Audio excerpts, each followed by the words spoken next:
Hello friends, कैसे हैं आप सभी। आई होप अच्छे होंगे और अपनी तैयारी भी अच्छे से ही कर रहे होंगे।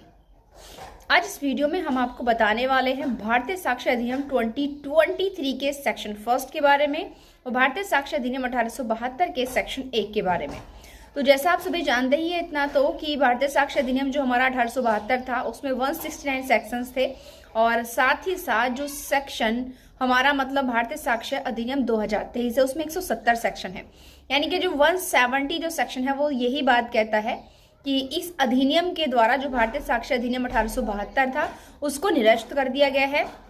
बट साथ ही साथ वहां एक और बहुत इंपॉर्टेंट चीज है जो ये है कि यदि कोई ऐसी मतलब आवेदन, विचारण, जांच, प्रोसीडिंग, अपील, कोई भी मैटर जो 1 जुलाई 2024 से पहले पेंडिंग था, उन सभी मामलों में भारतीय साक्ष्य अधिनियम 1872 ही लागू होगा, जैसे कि नया वाला अधिनियम लागू ही नहीं हुआ हो। यानी कि इस अधिनियम के एनफोर्स होने से पहले वाले सभी मामलों पर जो है वो भारतीय साक्ष्य अधिनियम 1872 ही अप्लाई होगा।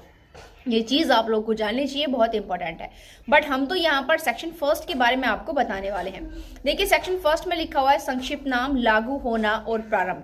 तो देखिए इसका जो शॉर्ट टाइटल है वो यही है कि भारतीय साक्ष्य अधिनियम 2023 इसका शॉर्ट टाइटल है। अब बात आती है इसका लागू होना, कहाँ कहाँ लागू होगा। और अगर हम 1872 वाले साक्ष्य अधिनियम का सेक्शन फर्स्ट अगर आप उठाकर देखें, बेरक्ट होगा आप सभी के पास, तो उसमें लिखा हुआ है विस्तार, संक्षिप्त नाम, विस्तार, ठीक है, और प्रारंभ। बट यहां पर क्या है, लागू होना।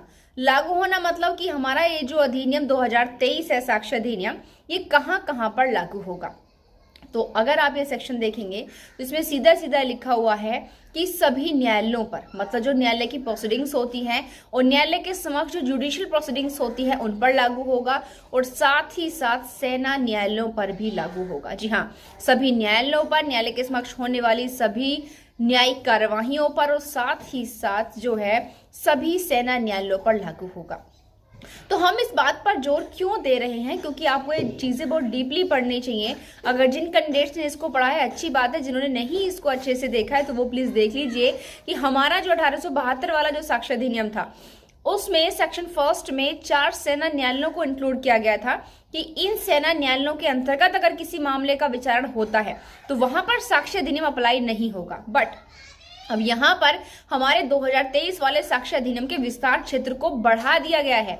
अब इसकी प्रोसीडिंग्स जो है वो सेना न्यायालयों में चल रहे मामलों के जांच और विचारण पर भी साक्ष्य अधिनियम 2023 लागू होगा। जी हाँ, बट चीजें वही आती है, ये तो एक अलग फैक्ट था। बट जैसे कि जो मीडिएशन के समक्ष होने वाली कार्रवाई आर्बिट्रेटर के समक्ष और साथ ही साथ जो एफिडेविट होते हैं उन पर साक्ष्य अधिनियम लागू नहीं होगा। तो वो चीजें 1872 वाले साक्ष्य अधिनियम में भी थी। बट हम आपको यहाँ पर यह बता दें कि आखिर ऐसा क्या रीजन है। देखिए जो एफिडेविट होते हैं, शपथ पत्र होते हैं, उनको साक्ष्य अधिनियम के अंतर्गत इसलिए शामिल नहीं किया जाता क्योंकि एफिडेविट, हलफनामा जो व्यक्ति बनवाते हैं वो उनके खुद के व्यक्तिगत ज्ञान और विश्वास पर आधारित होते हैं। अब यदि किसी सामान्य पर्सन के या विवाद के किसी पक्षकार के अपने पर्सनल नॉलेज और बिलीव, विश्वास पर कोई फैक्ट आधारित हो तो उन्हें साक्ष्य की कैटेगरी में यूज नहीं किया जा सकता है। साथ ही साथ जो मध्यस्थ होते हैं उनके समक्ष होने वाली प्रोसीडिंग्स पर भी साक्ष्य अधिनियम लागू नहीं होता। क्यों? क्योंकि मध्यस्थ के समक्ष होने वाली कार्यवाहियों का मतलब है कि वो बहुत ही शीघ्र उनका निपटारा हो जाए, और अगर मध्यस्थ के समक्ष की प्रोसीडिंग्स पर भी एविडेंस को अप्लाई कर दिया जाए तो फिर कोर्ट के समक्ष होने वाली प्रोसीजर और मध्यस्थ के समक्ष होने वाली प्रोसीजर में क्या डिफरेंट रह जाएगा। क्योंकि किसी भी केस जो एक लंबे समय तक चलता है उसके लंबे समय तक चलने का रीजन साक्ष्य ही तो होते हैं। तो बात फिर भी वही आएगी कि भाई अगर यहाँ मीडिएटर के समक्ष भी अगर साक्ष्य इंक्लूड किया जाएगा तो बहुत लंबी जो है कार्यवाही होने वाली है। और साथ ही साथ एक बहुत ही इंपॉर्टेंट फैक्ट यह है कि साक्ष्य अधिनियम 1872 में एक चीज इंक्लूड की गई थी कि संपूर्ण भारत पर इसका विस्तार होगा। यानी कि 2019 यानी 31 अक्टूबर 2019 से ये चीजें थी कि संपूर्ण भारत पर इसका विस्तार होगा। उससे पहले जम्मू कश्मीर राज्य को एक्सेप्ट कर दिया जाता था, उसके अलावा हम पढ़ते थे। बट 31 अक्टूबर 2019 से संपूर्ण भारत पर लागू होगा।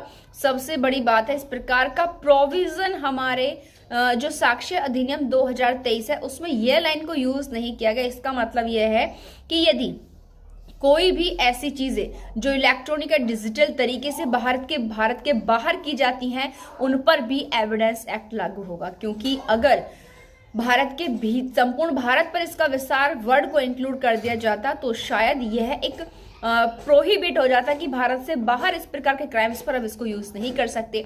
इसीलिए अगर हम दोनों सेक्शंस का कंपैरिजन करें 1872 साक्ष्य अधिनियम का और 2023 साक्ष्य अधिनियम का, तो वहां पर ये जो 2023 वाला साक्ष्य अधिनियम है सेक्शन फर्स्ट, इसके अकॉर्डिंग एविडेंस साक्ष्य अधिनियम के विस्तार क्षेत्र को अत्यधिक बढ़ा दिया गया, जैसे सेना न्यायालयों पर लागू कर दिया, संपूर्ण भारत पर विस्तार वर्ड को हटा दिया। इसका मतलब डिजिटल इलेक्ट्रॉनिक तरीके से भारत के बाहर होने वाले क्राइम्स पर भी इसको अप्लाई किया जा सकता है।